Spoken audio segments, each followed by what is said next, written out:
오늘 아무래도 이 이야기 하실 것 같았습니다. 예, 종북에 대한 이야기. 예. 이 종북이라고 하는 용어가 우리 사회를 지배하는 정말 마녀사냥식 무슨 도포 같아요. 한번 뒤집어 씌워 놓으면, 예. 그리고 또 누구한테든 던져갖고 한번 그냥 씌워지면 헤어날 길이 없고 논란의 시작으로 불거지는데, 자, 이번에는 노무현 정부 시절에 외교통상부 장관을 지냈던 송민순 씨의 회고록 내용을 가지고 이제 또다시 새누리당의 종북 공세가 이제 시작됐어요.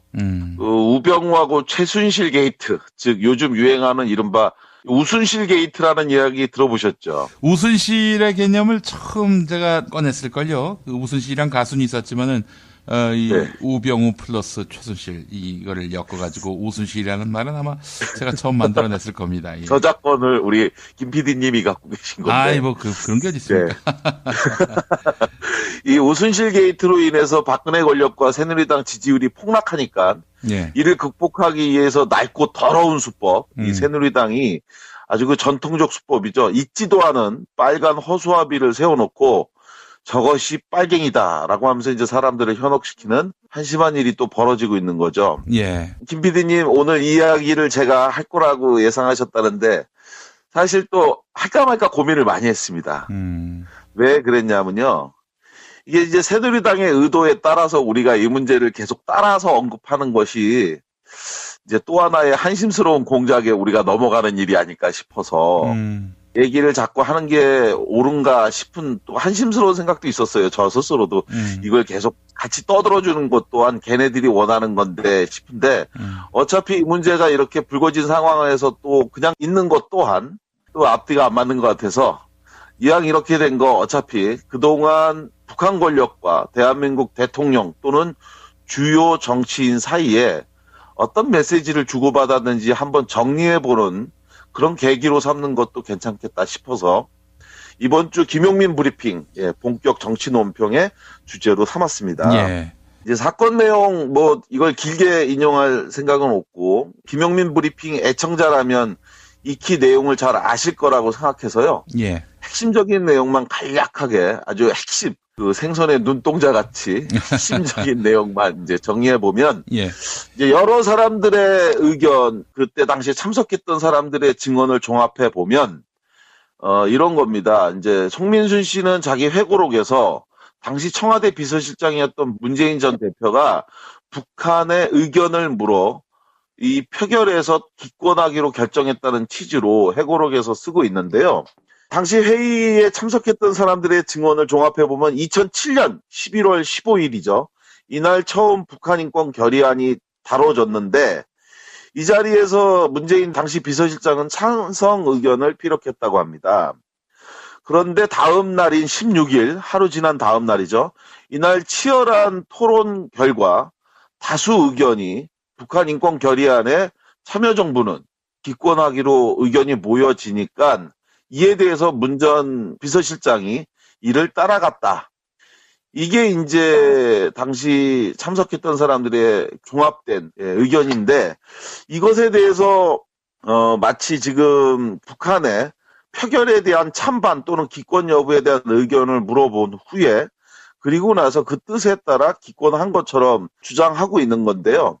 그런데 실상은 정리해보면 이런 겁니다. 이제 많은 분들이 이러저러한 이야기가 막 떠들고 나오면 내용은 아는데 결론이 그래서 뭔지를 잘 모르는 것 같아서 그래서 제가 이걸 깔끔하게 정리해주면 11월 16일 날 기권하기로 이미 결정이 난 상태였고 그런 상태에서 11월 20일 나흘 후에 북한에다가 우리가 이 표결에 대해서 기권할 것이라는 걸 기존의 남북관계 관행에 따라서 주요한 사안은 미리 통보해주는 절차가 있는데 그 관행에 따라 나흘 후에 기권 표결할 걸 통보해 준 것이 이 사안의 실체다. 이렇게 현재 정리가 되고 있는 거죠. 예. 그런데 이 문제와 관련해 갖고 이 사실을 송민순 씨가 쓴 개인적인 회고록의 개인 의견을 가지고 이것이 마치 다른 본질이 있는 것이냐 이야기가 전파되고 이러한 것에 대해서 이 새누리당이 또다시 정치적으로 이 문제를 갖다가 악용하고자 과거 NLN 잊지도 않았던 무슨 뭐 포기 발언 어쩌고 하면서 국민을 잘 속여갖고 그래서 이 점을 보니까 이번에 또다시 이 문제 가지고 논쟁의 불씨를 붙였는데요. 오늘도 이 문제와 관련해서 새누리당이 긴급 의총을 한다고 하면서 이른바 꺼져가는 불씨를 되살리는 모양새를 보여주고 있습니다. 그런데 이런 상황에서 과거 새누리당이 늘 끊임없이 때만 되면 이 김대중 정부와 노무현 정부 하에서 이른바 대통령의 통치행위 과정에서 있었던 남북 소통 관계를 자꾸만 또 왜곡해서 언급하고, 또 이정현 새누리당 현 대표는 내통이라고 하는 아주 자극적이고 황당한 용어까지 써가면서 이 문제에 대해서 국민의 눈과 귀를 현혹하고 있는데, 정말 누가 내통해온 것인지 아는 분들은 또 아시겠지만 또 모르는 분들을 위해서 오늘 깔끔하게 한번 정리해 보도록 하겠습니다. 예. 새누리당의 뿌리와 줄기 해당하는 사람, 저는 뿌리는 박정희라고 생각하고요. 예. 그리고 줄기는 광주 민중을 학살하고 권력을 찬탈한 전두환이다. 공화당과 민정당, 이걸 만들었던 사람들이고, 공화당과 민정당 세력들이 현재 정치를 하고 있는 거죠. 새누리당의 이제 주요한 구성원들이. 그런데 이들에게는 이제 공통점이 있지만 쿠데타와 독재를 통해 권력을 찬탈하고, 그리고 또 이를 유지했던 수법이 바로 비슷한 건데요. 전두환과 박정희라고 하면 보통 사람들은 북한 정부 지도자들과 매우 강경하게 대치했던 것으로 알고 있지만, 예. 실상은 전혀 그렇지 않았다. 예. 진정한 내통행위가 누구인지 지금부터 말씀을 드리고 싶은데, 요즘 이제 SNS상에서도 이제 이 문제에 대해서 많은 분들이 이야기하고 있지만, 가장 대표적인 북한과 내통행위다, 이렇게 봐야 될 건 1972년 10월 17일 박정희가 기획한 두 번째 쿠데타. 그러니까 첫 번째 쿠데타는 1961년 5.16 군사 쿠데타를 통해 권력을 찬탈했는데요. 박정희는 이렇게 찬탈한 권력을 통해서 자기 멋대로 대한민국 헌법을 바꿔가면서 북헌을 물랑케 하는 역사적 범죄도 마다하지 않았죠. 예. 그래서 형식적인 선거를 통해 3번이나 대통령을 해먹었는데, 이걸 위해서 헌법을 갖다가 자기 멋대로 바꾸고 이렇게 했던 사실이 있는데, 그렇게 하다가 3번이나 해먹으니까 마지막 순간에는 북한의 김일성은 가만히 앉아서 해먹는데 난 돌아다니면서 펴달라고 하냐 하면서 바꾼 게 바로 북한의 선거체제와 똑같은 유신 헌법 개정이었습니다. 그렇게 해서 만들어진 게 1972년 10월 유신 체제 선포인데요. 이때 당시에 박정희가 아주 비밀리에 유신 체제를 선포할 것을 계획하고 있었던 상황 하에서 대한민국 국민은 몰랐지만 유일하게 알고 있었던 또 한 사람이 있었습니다. 그 사람은 바로 북한의 김일성이었는데요. 박정희는 이 유신 체제 선포를 앞두고 김일성에게 2차례나 이 사실을 알려줬고, 그리고 유신 체제를 왜 선포해야 되는지 그 필요성에 대한 배경에 대해서도 설명한 걸로 확인이 됐습니다. 이때 당시에 박정희가 김일성에게 유신 체제 선포에 대한 사실을 알려주는 메시지를 전해준 사람은 당시 중앙정보부장이었던 이우락이었는데요. 이우락이 북한의 김일성에게 전달한 메시지 내용에 의하면 이 내용이 이제 아주 충격적이에요. 뭐라고 했느냐? 박정희 대통령과 김일성 내각 수상이 권력을 갖고 있는 동안 어떤 대가를 치르더라도 통일을 이루겠다. 하지만 남측 다수가 통일을 반대하고 있다. 따라서 질서를 먼저 구축해야 한다. 박 대통령은 17일 북한이 주위에서 들어야 할 중요한 선언을 발표할 거라고 이렇게 메시지에 쓰고 있었는데요. 여기서 우리가 주목해야 될 대목이 있습니다. 예. 그건 바로 박정희 대통령과 김일성 내각 수상이 권력을 갖고 있는 동안 어떤 대가를 치르더라도 통일을 이룰 것이라고 하는 점인데요. 이 부분에 대해서 왜 주목해야 하냐면요. 이것은 사실 박정희 대통령이 김일성 당시 내각 수상에게 전하고 있는 메시지는 사실은요. 이거 굉장히 충격적인 얘기입니다. 두 사람이 어떤 대가를 치르더라도 통일을 이루겠다고 하는 말은 사실상 북한이 주장하는 통일 방안에 따라 하겠다는 이야기나 다름없습니다. 그러지 않고서는 이런 표현을 쓸 수가 없는데요. 예. 그 증거가 바로 다음 메시지, 이어지는 메시지 내용입니다. 하지만 남측 다수가 통일을 반대하고 있다. 이때 당시에 남측에서는 통일을 반대하지 않고 있었습니다. 다만 통일의 방안이 달랐기 때문에 뭐였냐면 북한은 연방제식 통일 방안, 두 체제를 두고 하나의 나라를 만들자고 하는 게 연방제 체제인데요. 하나는 북한의 사회주의를 그대로 두고 그리고 남한은 자본주의를 두고 그 상태에서 통일 국가를 위한 총투표를 하자. 그래서 양 체제를 둔 상태에서 하나의 정부를 두자는 게 북한식 통일 방안이었는데 그런데 우리는 달랐죠. 북진 통일, 이른바 자본주의로의 흡수 통일을 하자고 연일 주장하고 이렇게 북돋던 그런 시대였기 때문에 남측에서 통일을 반대한 게 아니고 북한식 통일 방안을 반대했던 거죠. 이게 진실인데 박정희가 이 당시에 김일성에게 보낸 메시지는 남측 다수가 통일을 반대하고 있다라고 하는 이야기는 그러니까 연방제식 통일 방안으로 내가 하겠다는 걸 약속하면서 다만 이러한 연방제식 통일 방안을 반대하고 있는 남측 다수를 다스리기 위해서는 내부 질서를 먼저 구축해야 된다. 이런 이야기를 한 겁니다. 그렇기 때문에 이러한 강력한 지도력을 확보하기 위한 차원에서 유신 체제를 선포하는 거니까 이해해달라는 안내를 북한 김일성에게 한 건데요. 새누리당 이정현 대표가 이번에 송민순 씨 회고록 파문과 관련해서 내통 운운하고 있는데 그런 식의 내통이라고 한다면 바로 1972년 박정희가 김일성에게 약속했던 이렇게 바로 메시지를 통해 전달했던 이 행위야말로 진정한 내통이라고 할 수 있고요. 연방제식 통일 방안을 지지한 것으로밖에 해석할 수 없는 이것은 뭐 사실상 우리나라 현행 실정법상 국가보안법의 사법처리 대상인 거고요. 지금까지 우리나라에서 국가보안법으로 무수히 많은 이들이 감옥을 갈 때 그 검찰의 공소장과 또 법원의 판결문에는 이런 북한의 연방제 통일 방안을 토론하고 또는 지지했다는 이유로 유죄의 근거로 삼았는데 바로 이 박정희가 당시에 보냈던 이 메시지가 바로 그런 내용이었고요.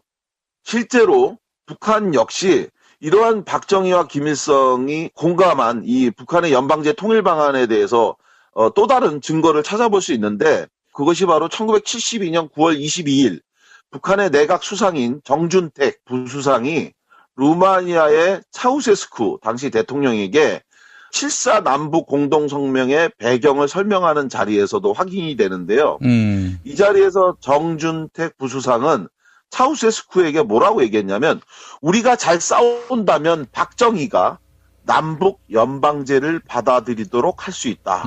라고 하면서 7.4 남북 공동성명을 박정희 정부와 합의한 그 배경에 대해서 설명하고 있었습니다.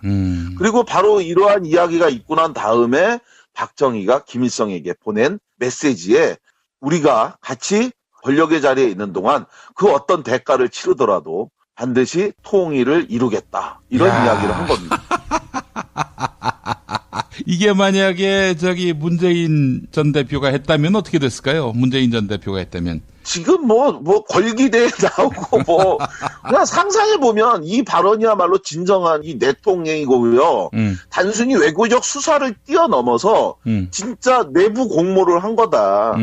세상 사람 아무도 모르는 가운데 이런 메시지를 주고받았고 그리고 사실상 우리가 외부적으로는 흡수통일을 이야기하고 지금도 그런 방식으로 가고 있는데 실제로는 완전히 내부 공모를 한 거죠. 김일성과. 야. 자, 이런 상황하에서 더 놀라운 이야기. 바로 박정희에 이어서 군사 쿠데타로 권력을 찬탈하여 7년간 대통령 자리에 앉았던 새누리당의 또 다른 뿌리 조직인 이 전두환. 이 사람이 1985년 10월 15일에 북한의 김일성에게 보낸 친서. 이 내용을 보면 저조차도 정말 경악했습니다. 처음 이 내용을 읽고. 전두환의 밀명을 받고 당시 김일성을 면담했던 노태우 정부 당시에 정무장관을 지냈던 박철원. 이 사람이 자신의 회고록에 인용한 주장에 의하면 전두환이 김일성에게 보내는 친서에서 이렇게 썼어요. 김일성 주석님께서는 광복 후 오늘날까지 40년에 걸쳐 조국과 민족의 통일을 위하여 모든 충정을 바쳐 이 나라의 평화 정착을 위해 애쓰신 데 대해 이념과 체제를 떠나 한민족이 동지적 차원에서 경의를 표해 맞이하는다. 이렇게 썼습니다. 야, 전두환이 김일성에게 여기서 또 우리가 주목해서 봐야 될 대목이 있습니다. 김일성 주석님께서는 광복 후 오늘날까지 40년에 걸쳐라고 썼거든요. 광복은 1945년이고 그리고 한국전쟁, 이른바 북한이 일으킨 전쟁은 1950년인데 광복 후 오늘날까지 평화정책을 위해 애쓰신 데 대해, 즉 한국전쟁에 대한 이거를 평화정책이라고 쓴 표현, 그리고 이념과 체제를 떠나 동지적 차원에서 경의를 표해 맞이한다. 이 내용은 그야말로 용서할 수 없는 표현 아닙니까? 새누리당식 논리로 보면? 이건 정말 충격적이라고 하지 않을 수가 없는데요. 자, 이런 방식으로 이것을 단순히 외교적 수사라고 변명한다면, 그래서 새누리당은 당시에 지도자인 전두환이 그냥 김일성에게 보낸 외교적 수사다 이렇게 변명할 수 있습니다. 그런데 우리 김 PD님이 말씀하신 것처럼 만약에 김대중 정부와 노무현 정부에서 이렇게 표현했다 해도 그들이 이렇게 말을 할까? 그런데 이거에 대해서요, 더 놀라운 거, 전두환의 이런 낯가려운 친송, 이것에 대해서 북한 김일성의 화답은 뭐였냐? 평양에 자주 오시라고 했다는 얘기입니다. 평양에 자주 오시라고. 참나. 네? 전두환의 이 말에 김일성이 평양에 자주 오라고 그랬답니다. 자, 이거를 어떻게 우리가 해석해야 될지 정말 난감한데요. 자, 결론적으로 오늘 논평의 핵심, 박정희와 전두환의 이러한 행위에 대해서 비난할 목적으로 이 논평을 하는 게 아니고요. 우리가 알고 있던 그 엄혹한 이른바 쿠데타 독재 권력 하에서도 그래서 국민적 비난이 높았지만 여하간 남북 사이에서는 이러한 대화를 위한 노력이 있었고 또 평화적인 통일을 위해 내부적인 협상이 있었다는 점, 이거를 부각시키고 싶습니다. 그런데 이러한 평화적 노력을 새누리당이 때만 되면 자기네들이 불리한 어떤 일이 발생하면 용공 덧칠감 물감으로 가져다 쓰면서 진짜 국익을 훼손하고 밝혀서는 안 될 외교적인 어떤 비밀 이런 것을 그냥 막 공개해갖고 남북 관계를 훼손시키고 그리고 또 본질을 훼손시키는 이런 행위는 정말 해서는 안 된다. 그래서 새누리당과 이정현 대표에게 제가 정말 충고하고 싶은 건요. 지금 밝혀야 할 것은 이런 정말 국가의 이익을 훼손하는 행위가 아니라 우병우와 최순실이 어떻게 국정을 농단했는지에 대한 것을 밝혀야 되는 거고, 그리고 또 해결해야 할 것은 백남기 농민을 죽음으로 내몰은 국가 권력, 공권력에 대한 책임을 인정하고 또 사과해서 국민들의 분노를 정말 이렇게 해소할 수 있는 방안을 찾아야지, 이러한 모든 권력형 게이트를 묻기 위해서 대통령의 통치행위에 대해서 자꾸 사실과 다른 주장으로 본질을 훼손하고 왜곡하는 건 오히려 비난받다 마땅할 일이다라고 하는 거고요. 또 이런 식으로 비난하고 공격한다면 이른바 새누리당 친박 세력이 그토록 자당의 대통령 후보로 모시고 싶어하는 반기문 유엔 사무총장이 북한 정권 수립 60주년 맞아서 당시 북한 김정일에게 보낸 2008년도 9월 3일 축전, 이 내용도 문제를 삼을 수밖에 없어요. 북한의 평양방송이 2008년 9월 22일 발표한 당시 반기문 유엔 사무총장의 축전 전문, 이렇게 되어 있습니다. 예. 조선민주주의 인민공화국 창건일에 즈음하여 각하와 그리고 조선민주주의 인민공화국 정부와 인민에게 저의 열렬한 축하를 드리게 됨을 커다란 기쁨으로 생각합니다. 그러면서 뭐라고 했느냐. 이 마지막 문장이 저는 아주 좀 충격적이에요. 또 각하께, 그러니까 김정일에게 저의 가장 숭고한 경의를 표합니다. 이렇게 쓰고 있습니다. 만약에 자기네들이 원하는 것처럼 반기문 씨를 이 새누리당 그 친박 대통령 후보로 세운다면 지금 하고 있는 이 모든 공격이 결국 부메랑이 될 거다. 저는 예. 이런 충고를 하고 싶고요. 예. 그리고 이러한 부분과 관련해서 이 엉뚱하게 사실과 다른 걸로 문제 삼으면서 자꾸만 이렇게 좌경, 용경 어쩌고 하면서 시대착오적인 문제를 삼는 것, 이 외교적 수사에 불과한 모든 행위, 또 남북관계에서 있었던 그동안의 외교적 관례 절차를 가지고 침소봉대하면서 자꾸 문제 제기하는 것은 사실상 바보 같은 행위인데, 만약 이것에 대해서 끝까지 동의하지 않는다면 바로 지난 2002년 5월 당시에 지금의 박근혜 대통령이 일개 야당 국회의원 신분으로 북한에 가서 김정일 국방위원장하고 4시간 동안 독대하고 돌아왔을 때 무슨 말을 했는지 그 부분에 대해서도 그럼 같이 확인을 해보자. 김용민 브리핑에서도 나왔지만 현존하는 대한민국 정치인 중에 김정일 국방위원장을 만난 정치인은 지금 유일한 사람이 박근혜 대통령이죠. 예. 그런데 이 사람이 4시간 동안 김정일과 유일하게 독대를 했는데 이 독대 과정에서 무슨 이야기를 나눴는지 전혀 알려지지 않고 있습니다. 예. 그런데 다만 그러한 김정일을 만나고 돌아온 당시 박근혜 의원은 전 국민들 앞에서 그 누구도 할 수 없는 정말 엄청난 찬사를 이야기했는데, 예를 들어서 박근혜 의원이 당시에 김정일에 대해서 이야기한 것, 북한 체제에 대해서 이야기한 건 지금과는 너무 다르게 이야기했습니다. 뭐라고 얘기했냐면 탈북자 문제는 북한의 경제난 때문이니까 우리가 경제를 도와줘야 한다라는 이야기도 했고요. 김정일 위원장은 우리 정치에 대해, 남한 정치에 대해 해박한 지식을 가지고 있다라고 하면서 김 위원장은 약속을 지키는 믿을 만한 파트너라는 인상을 받았다. 이런 이야기들을 하면서 김정일에 대해 극찬과 친송을 마다하지 않았는데요. 이런 행위 하나하나를 따지다 보면 도대체 새누리당과 이정현 대표가 말하고 주장하는 종북 세력 운운하는 사람들이 누구인지 이 부분에 대해서 정말 되묻지 않을 수 없는데요. 자, 오늘 논평의 핵심 이제 정리하도록 하겠습니다. 예. 이 문제와 관련해서 핵심은 이겁니다. 종북 세력이 있느냐 없느냐, 이것이 외교적 수사냐 아니냐, 누가 한 것은 로맨스고 누가 한 것은 뭐 외도냐, 이런 이야기가 아니고 우리 유권자들이 이제 현명하게 판단해야 된다. 우리 국민이 이제 정확하게 봐야 된다. 그 진실은 이겁니다.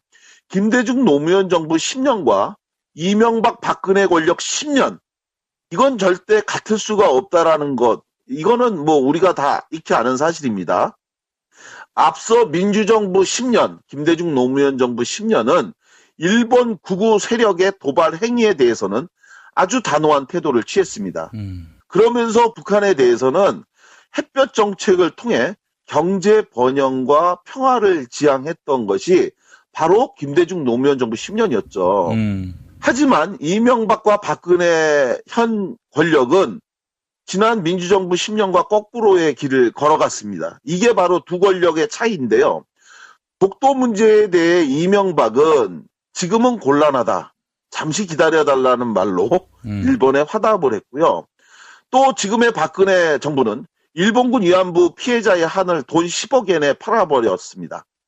그러면서 반면 북한과는 내내 이 해결 대책도 없는 대치 국면으로 몰아가면서 국민을 전쟁의 공포와 두려움 속에 방치하고, 그러면서 반면 자신들은 조금만 낌새가 이상하면 청와대 벙커로 숨어 들어가고, 거기서 정말 군대도 안 갔다 온 우리 이명박과 현재 박근혜 대통령은 공군 점퍼를 입고 무슨 회의를 하는 그러한 쇼를 보이고 있죠.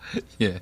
그래서 이제 유권자는 선택해야 됩니다. 일본의 부도덕한 행위에 대해서는 민족적 자존심을 가지고 단호히 대처하면서 북과는 평화적인 해법을 찾는 정치인을 이제 선택할 것인지, 아니면 일본 아베 권력에는 한없이 자애로우면서 반면 북한과는 전쟁이나 한판 하자고 하면서 온 나라에 사드 배치나 강요하는 지금의 이러한 그 새누리당 권력을 선택할 것인지, 결국 저는 이 문제의 귀결점은 바로 여기라고 보고요.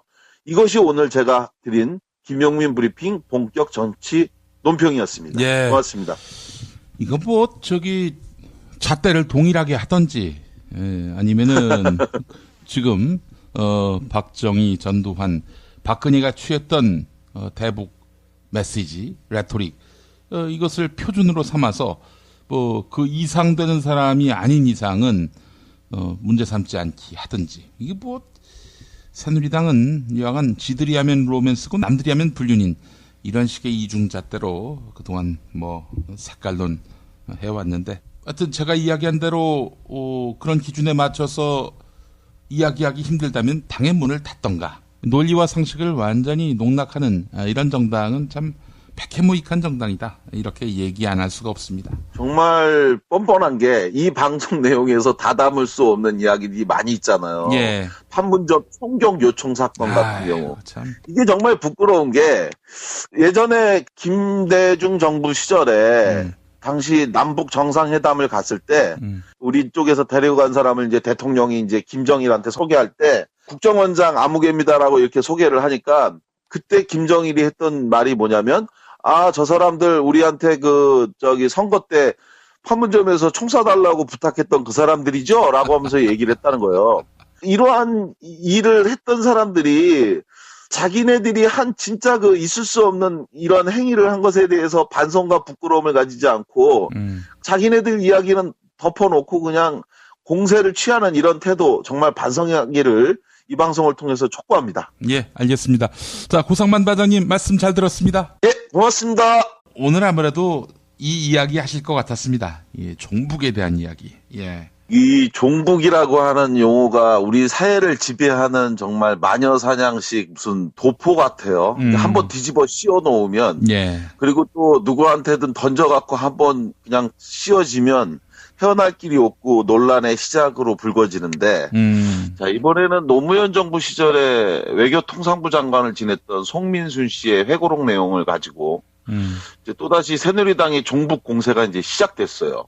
우병우하고 최순실 게이트, 즉 요즘 유행하는 이른바 우순실 게이트라는 이야기 들어보셨죠? 우순실의 개념을 처음 제가 꺼냈을걸요. 우순실이란 가수는 있었지만은 네. 우병우 플러스 최순실 이거를 엮어가지고 우순실이라는 말은 아마 제가 처음 만들어냈을 겁니다. 예. 저작권을 우리 김 PD님이 갖고 계신 건데. 뭐 그런 게 어디 있습니까? 네. 이 우순실 게이트로 인해서 박근혜 권력과 새누리당 지지율이 폭락하니까 예. 이를 극복하기 위해서 낡고 더러운 수법, 이 새누리당이 아주 전통적 수법이죠. 잊지도 않은 빨간 허수아비를 세워놓고 저것이 빨갱이다라고 하면서 이제 사람들을 현혹시키는 한심한 일이 또 벌어지고 있는 거죠. 예. 김 PD님, 오늘 이야기를 제가 할 거라고 예상하셨다는데 사실 또 할까 말까 고민을 많이 했습니다. 왜 그랬냐면요. 그 후에 기권 표결할 걸 통보해 준 것이 이 사안의 실체다. 이렇게 현재 정리가 되고 있는 거죠. 예. 그런데 이 문제와 관련해 갖고 이 사실을 송민순 씨가 쓴 개인적인 회고록의 개인 의견을 가지고 이것이 마치 다른 본질이 있는 것이냐 이야기가 전파되고, 이러한 것에 대해서 이 새누리당이 또다시 정치적으로 이 문제를 갖다가 악용하고자 과거 NLN 있지도 않았던 무슨 포기 발언 어쩌고 하면서 국민을 잘 속여갖고, 그래서 이 점을 보니까 이번에 또다시 이 문제 가지고 논쟁의 불씨를 붙였는데요. 오늘도 이 문제와 관련해서 새누리당이 긴급 의총을 한다고 하면서 이른바 꺼져가는 불씨를 되살리는 모양새를 보여주고 있습니다. 그런데 이런 상황에서 과거 새누리당이 늘 끊임없이 때만 되면 이 김대중 정부와 노무현 정부 하에서 이른바 대통령의 통치행위 과정에서 있었던 남북 소통 관계를 자꾸만 또 왜곡해서 언급하고, 또 이정현 새누리당 현 대표는 내통이라고 하는 아주 자극적이고 황당한 용어까지 써가면서 이 문제에 대해서 국민의 눈과 귀를 현혹하고 있는데, 정말 누가 내통해온 것인지 아는 분들은 또 아시겠지만 또 모르는 분들을 위해서 오늘 깔끔하게 한번 정리해 보도록 하겠습니다. 예. 새누리당의 뿌리와 줄기 해당하는 사람, 저는 뿌리는 박정희라고 생각하고요. 예. 그리고 줄기는 광주 민중을 학살하고 권력을 찬탈한 전두환이다. 공화당과 민정당, 이걸 만들었던 사람들이고, 공화당과 민정당 세력들이 현재 정치를 하고 있는 거죠.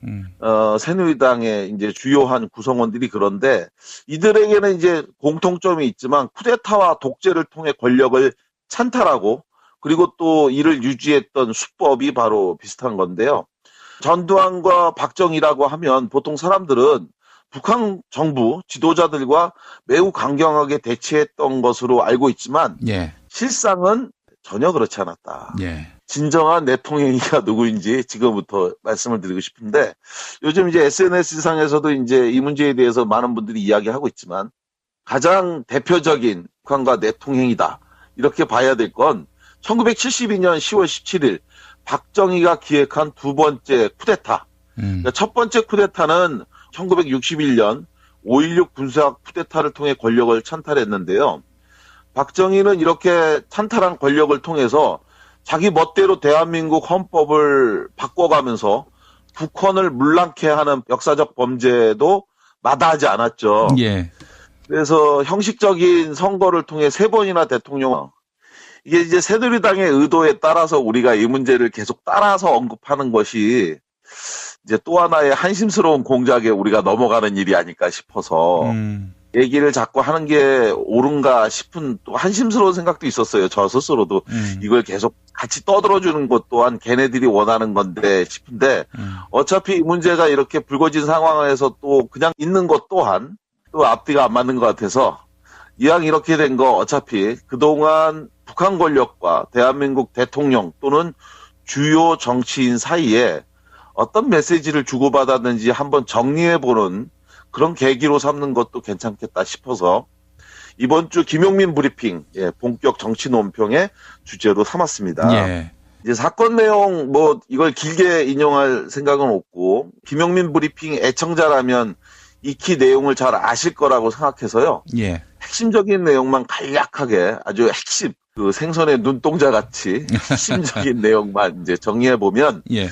이제 여러 사람들의 의견, 그때 당시에 참석했던 사람들의 증언을 종합해 보면 이런 겁니다. 이제 송민순 씨는 자기 회고록에서 당시 청와대 비서실장이었던 문재인 전 대표가 북한의 의견을 물어 이 표결에서 기권하기로 결정했다는 취지로 회고록에서 쓰고 있는데요. 당시 회의에 참석했던 사람들의 증언을 종합해보면 2007년 11월 15일이죠. 이날 처음 북한 인권 결의안이 다뤄졌는데 이 자리에서 문재인 당시 비서실장은 찬성 의견을 피력했다고 합니다. 그런데 다음 날인 16일, 하루 지난 다음 날이죠. 이날 치열한 토론 결과 다수 의견이 북한 인권 결의안에 참여정부는 기권하기로 의견이 모여지니까 이에 대해서 문 전 비서실장이 이를 따라갔다. 이게 이제 당시 참석했던 사람들의 종합된 의견인데 이것에 대해서 마치 지금 북한의 표결에 대한 찬반 또는 기권 여부에 대한 의견을 물어본 후에 그리고 나서 그 뜻에 따라 기권한 것처럼 주장하고 있는 건데요. 그런데 실상은 정리해보면 이런 겁니다. 이제 많은 분들이 이러저러한 이야기가 막 떠들고 나오면 내용은 아는데 결론이 그래서 뭔지를 잘 모르는 것 같아서 그래서 제가 이걸 깔끔하게 정리해주면 11월 16일 날 기권하기로 이미 결정이 난 상태였고 그런 상태에서 11월 20일 나흘 후에 북한에다가 우리가 이 표결에 대해서 기권할 것이라는 걸 기존의 남북관계 관행에 따라서 주요한 사안은 미리 통보해주는 절차가 있는데 그 관행에 따라